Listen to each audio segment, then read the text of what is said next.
Olá, que a graça e a paz do Senhor Jesus Cristo esteja com todos. Vamos à leitura de um texto bíblico para a meditação.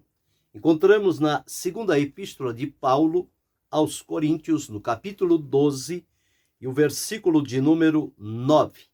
Está escrito assim: E disse-me, a minha graça te basta, porque o meu poder se aperfeiçoa na fraqueza.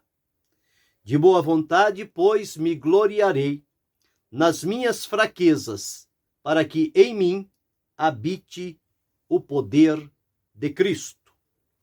Estas foram palavras de Paulo, quando, numa oportunidade, sentindo-se flechado por um mensageiro de Satanás, que ele considera o espinho na carne, alguém para contê-lo, e ele então vai diante de Deus suplicando que repreenda esse mensageiro de Satanás, esse espinho que estava na sua carne. E quando ele chega diante do Senhor Deus, o Senhor Deus lhe dá uma resposta, não tirando, mas dando a ele o suficiente para que ele pudesse continuar a sua caminhada, manifestando o poder que há na sua graça. Então, mediante este texto, vamos falar sobre a graça de Deus é suficiente. Aqui encontramos, nos primeiros versículos deste capítulo, Paulo dizendo-nos o seguinte, que ele conhece um homem, não sabe se na carne ou no espírito, ele foi arrebatado ao terceiro céu e ele viu coisas que são inefáveis contar aos homens. E de um assim ele disse, me gloriarei, para que mais de mim mesmo não me gloriarei, senão nas minhas fraquezas. Porque se quiser gloriar-me, não serei nécio, porque direi a verdade. Mas deixo isto para que ninguém cuide de mim mais do que em mim vê ou de mim ouve. Ou seja, Paulo não usava os momentos de comunhão e de revelação que Deus lhe dava para se colocar o peso diante das pessoas, que elas tivessem um cuidado especial para com ele. Mas que ele então diz que não fazia isto para não se mostrar a alguém a quem as pessoas iriam idolatrar. Este é o sentido real da palavra, idolatrar. Uma coisa comum nos nossos dias. Basta a pessoa falar algumas palavras que tocam o coração de alguém, pronto, as pessoas já começam a idolatrar e esquece-se de que este é um homem pecador, é um vaso de barro, portanto, quem usou, quem operou através dele, não foi as suas qualificações ou o seu raciocínio, mas foi o poder de Deus que encontrou lugar e através dele se manifestou. E, portanto, ele, à semelhança de Moisés, não deve ser idolatrado, adorado, reverenciado. Moisés levava o povo em volta da rocha. Cada um de nós, sendo um instrumento de Deus, não devemos trazer ninguém em volta de nós. Nós temos que levá-la em volta de Jesus. Ali é o lugar das pessoas, e não diante de nós. Nós somos apenas um graveto, apenas uma voz que Deus se utilizou de usar para falar e alcançar alguém. Portanto, a glória, a honra, o louvor, a adoração, elas são devidas unicamente a Deus. Paulo entendeu isto e não se deixou cair nesse estado de coisas. Por isso, ele disse, mas deixo isto, para que ninguém cuide de mim mais do que em mim vê ou de mim ouve. E para que me não exaltasse pelas excelências da revelação, foi-me dado um espinho na carne, a saber, um mensageiro de Satanás, para me esbofetear, a fim de que não me exaltar. Acerca do qual já 3 vezes orei ao Senhor para que ele desviasse de mim. Mas o que o Senhor disse?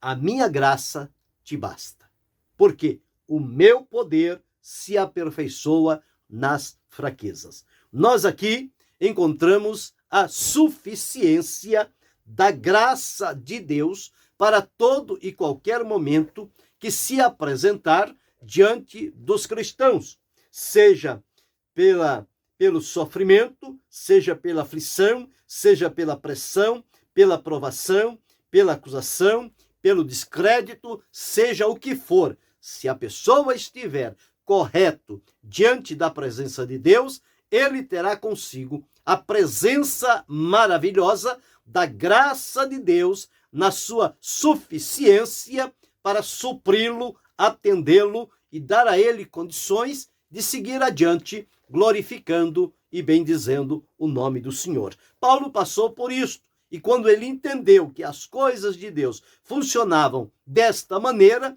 ele então se lançou diante delas e disse o seguinte: de boa vontade, pois, me gloriarei nas minhas fraquezas. Por quê? Porque o próprio Deus disse: a minha graça te basta, porque o meu poder se aperfeiçoa na fraqueza humana, não é na fortaleza, é na fraqueza que a graça de Deus vem e o poder de Deus se fortalece, e ali então esta pessoa vai cada dia sendo aperfeiçoado na presença do Senhor. Paulo, como tinha este desejo de alcançar este aperfeiçoamento diante de Deus, ele então logo disse de todo o coração: de boa vontade, pois, me gloriarei nas minhas fraquezas, com o intuito de que em mim habite o poder de Cristo. Então, a graça é o meio que faz com que o poder de Deus se manifeste em nossa vida. Graça, numa definição simples, é favor imerecido. É algo que vem a nós não por merecimento, mas ele vem como uma dádiva de Deus para a nossa vida. E só encontra o caminho para chegar a nós quando nós abrimos mão de tudo aquilo que pode nos impedir, como seja a vanglória, a ostentação, o desejo de querer ser melhor do que os outros. Não, quando nós reconhecemos a nossa pequenez diante de um Deus tão grande, poderoso e maravilhoso e nos lançamos aos seus cuidados, esta graça poderosa, maravilhosa, grande e soberana de Deus, ela vem até nós. E esta graça ativa o poder de Deus para operar o aperfeiçoamento na nossa vida. Então, o poder de Deus se aperfeiçoa na nossa fraqueza. Lembre-se que nós estamos em construção. A palavra de Deus diz que aquele que em vós começou a boa obra a aperfeiçoará até ao dia de Jesus Cristo. O dia de Jesus Cristo será o dia da sua revelação para vir buscar o seu povo por ocasião do arrebatamento. Então, até que chegue este dia, nós estamos sendo aperfeiçoados, modelados, conformados com o propósito e a vontade de Deus. E neste trabalho de aperfeiçoamento da nossa vida em Deus, a graça de Deus, ela é primordial, porque com a manifestação da graça de Deus, abrem-se outras portas e oportunidades que vêm contribuir e cooperar para o aperfeiçoamento, o crescimento, o amadurecimento e a prontidão para ser útil nas mãos do Senhor. Então, Paulo, entendendo isso, ele disse, portanto, ou de boa vontade, pois, me gloriarei nas minhas fraquezas, para que em mim habite o poder de Cristo. Então, o poder de Cristo, conforme vimos aqui, ele vem através da graça. E a graça é a graça de Deus. Observe o que diz-nos a Escritura lá no Salmo 84 e o verso 11. Está escrito assim. Salmo 84 e 11. Porque o Senhor Deus é um sol e escudo. O Senhor dará graça e glória. não negará bem algum aos que andam na retidão. Então, quem procura andar na retidão diante do Senhor, terá de Deus a manifestação de graça e glória. Graça e glória. Por quê? Porque através da graça há, conforme observamos aqui, a manifestação do poder de Deus para o fortalecimento, conforme nós lemos aqui. O meu poder se aperfeiçoa na fraqueza. Então, com a manifestação da graça, vem o poder de Deus, e na confirmação do poder de Deus, vem a manifestação da glória de Deus. Então, veja como uma coisa está ligada à outra. Agora, para usufruirmos destas bênçãos de Deus, é preciso seguirmos aqui este exemplo de Paulo, que ele disse: não me gloriarei, não devo gloriar-me por nada que aconteça. Ou seja, pela maneira como Deus me usa, pelas palavras que ele me dá, nada disso deve inchar o meu ego e despertar em mim o orgulho, a vanglória, a ostentação e exigir que as pessoas me tenham no lugar de destaque. Não. Paulo disse: nada disso.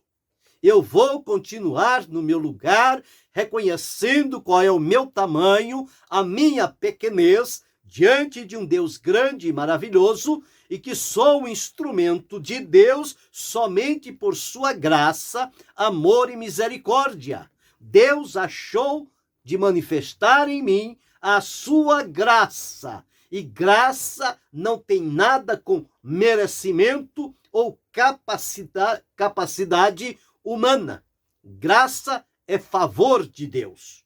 Por isso que nós encontramos muitas das vezes quantas pessoas humanamente, intelectualmente preparadas, capacitadas, habilitadas, que na verdade não são um instrumento de Deus. E já encontramos outros que não têm tanta capacitação e preparo intelectual, cultural ou bíblico, e são verdadeiros instrumentos de Deus. A graça de Deus se derrama sobre a vida deles. Você, ao olhá-los, aparentemente, você não encontra nada. Mas a partir do momento em que aquela pessoa abre a boca e começa, então, a dizer e falar sobre Jesus, a graça de Deus se manifesta. Então, quando esta graça de Deus, soberana, maravilhosa, ela se manifesta, então faz com que aquela pessoa, ao abrir da sua boca, as revelações de Deus, a sabedoria e o conhecimento, ele torna-se visível diante de todos, e são aqueles momentos em que a pessoa fica boquiaberto, vendo e ouvindo, humanamente não acreditando, mas espiritualmente bebendo daquela fonte que está jorrando daqueles lábios. Por que isto acontece? Por causa da manifestação da graça de Deus. Então, quando Paulo disse: portanto, me gloriarei nas minhas fraquezas, para que em mim habite o poder de Cristo, era isto que ele entendeu, que eu preciso entender, que você precisa entender, que cada um de nós precisamos compreender. Então, observamos aqui que a graça de Deus, ela origina-se em Deus. Por isso diz, graça de Deus. Porém, esta graça, ela veio a manifestar-se através do Senhor Jesus Cristo. Não que antes de Jesus não houvesse a graça de Deus. A graça de Deus sempre alcançou. Mas em Jesus, ela encontrou uma expressão maior. Porque a palavra diz que A lei foi dada por Moisés. A graça e a verdade vieram por Jesus. O Verbo se fez carne e habitou entre nós. E vimos a sua glória. E vimos o seu poder, a sua manifestação. Conforme está aqui no Evangelho de João, no capítulo 1. Diz o seguinte: e vimos a sua glória, como a glória do unigênito do Pai, cheio de graça e de verdade. Então, em Jesus, a graça teve uma expressão maior. Paulo, escrevendo a Tito, ele disse: porque a graça de Deus se há manifestado, trazendo salvação a todos os homens. Então, esta graça manifestada, revelada, colocada à disposição, ela é útil para tudo. Por isso, a graça de Deus é suficiente. Então, Deus é a origem da graça, porque a graça é de Deus. Agora, esta graça, ela vem até nós através da proclamação do Evangelho de Jesus Cristo, que é chamado, uma das designações, Evangelho da Graça. Por quê? Porque nós estamos vivendo no tempo da graça. A dispensação chamada da graça, que deu sequência à dispensação da lei, que terminou em João. Jesus veio debaixo da lei, cumpriu a lei, cumprindo-a, estabeleceu a graça. E a graça de Deus, esta dispensação, começa em Jesus e vai até o final, quando ele vier para buscar o seu povo, revelar-se a eles, levá-los à presença de Deus, e então terminará essa dispensação da graça e entrará a dispensação do milênio e da sequência ao plano de Deus. Mas agora estamos vivendo plenamente no tempo da graça, usufruindo, desfrutando, sendo alcançados, sendo abençoados pela graça de Deus. Então, quando se proclama o Evangelho, a graça de Deus se manifesta. Tanto é que Paulo, ao escrever aos Efésios, no capítulo 2, versículo 7 e 8, está escrito assim: Efésios 2, 7 e 8. Para mostrar nos séculos vindouros as abundantes riquezas da sua graça, pela sua benignidade para conosco, em Cristo Jesus. Por quê? Pela graça sois salvos por meio da fé. E isto não vem de vós, é dom de Deus. Então, esta graça poderosa, maravilhosa, ela vem de Deus. E através da graça, nós recebemos a salvação pela fé no Senhor Jesus Cristo. Então, esta graça de Deus, que é originária em Deus, que é proclamada através do Evangelho e é recebido pela fé em nosso coração, esta graça, ela nos move a servir a Deus com graça e em graça. Observe no livro de Atos, no capítulo 4, o versículo 33, onde está escrito assim, Atos 4 e 33. Observe. E os apóstolos davam com grande poder testemunho da ressurreição do Senhor Jesus, e em todos eles havia abundante graça. Graça abundante. Graça que não é limitada. Graça que é dada no momento oportuno.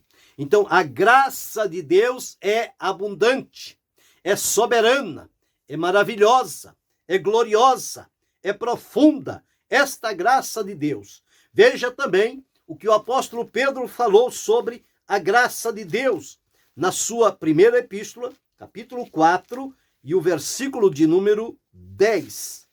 1 Pedro 4 e 10. Cada um administre aos outros o dom como recebeu, como bom dispenseiros da multiforme graça de Deus. Graça multiforme. A graça de Deus que não se manifesta somente de uma forma, mas há multidões de formas pelas quais a graça de Deus se manifesta. Daí o nome multiforme graça de Deus. Então veja como é valiosa a graça de Deus para a nossa vida. Então encontramos aqui que o Espírito Santo é quem administra esta graça. A graça é de Deus. Em Jesus ela alcançou uma maior expansão, porém em nós ela é administrada através do Espírito Santo, conforme lemos em Hebreus, no capítulo de número 10 e o versículo 29. Está escrito assim: de quanto maior castigo cuidais vós, será julgado merecedor aquele que pisar o Filho de Deus e tiver por profano o sangue do testamento com que foi santificado e fizer agravo ao Espírito da graça. Espírito da graça está ligado ao Espírito Santo. Então, é o Espírito Santo quem administra a graça de Deus sobre a nossa vida. Então, veja que o Pai, o Filho e o Espírito Santo interligados na operação, origem e manifestação da graça de Deus sobre a nossa vida. Quão ricamente abençoados somos por desfrutar esta graça maravilhosa de Deus. Mas encontramos que é também a graça que justifica. Em Romanos, no capítulo 3, está escrito assim. Romanos, no capítulo 3 e o versículo de número 24. Sendo justificados gratuitamente pela sua graça, pela redenção que há em Cristo Jesus.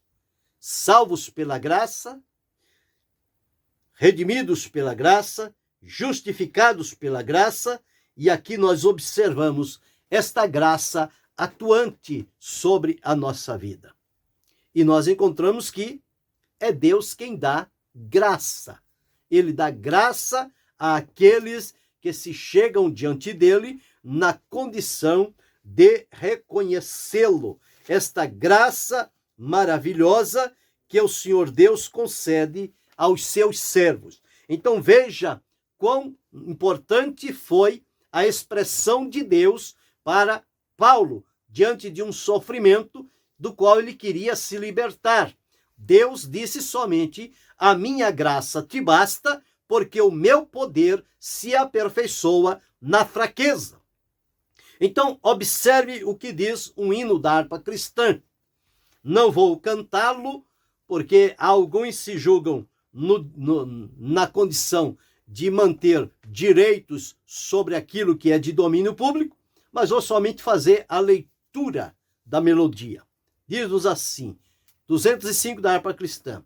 A graça de Deus revelada em Cristo Jesus, meu Senhor, ao mundo perdido é dada. A graça de Deus é mais doce do que bens terrestres daqui. Em gozo meu choro tornou-se, correndo sua graça para mim. A graça de Deus hoje prova, tu que vives na perdição, pois ele te salva, renova, também limpa teu coração.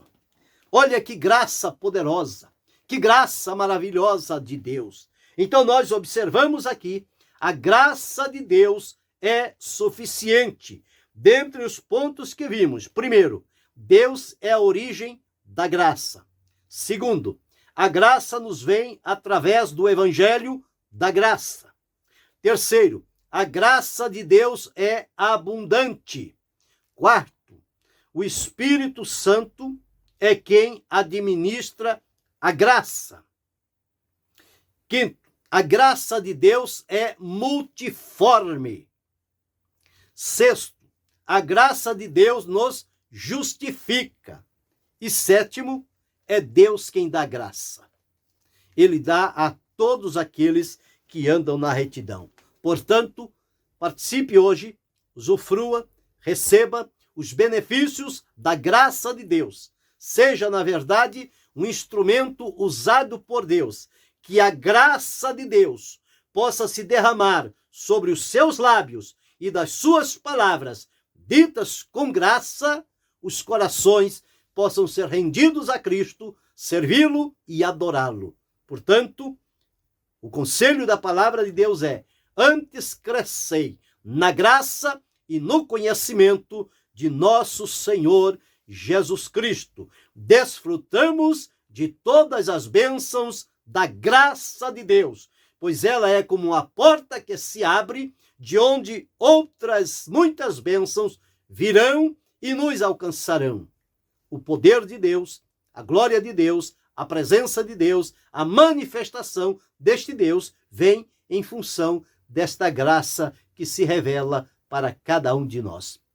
E que Deus continue abençoando-nos em Cristo Jesus, não só hoje, mas para todo sempre. Amém.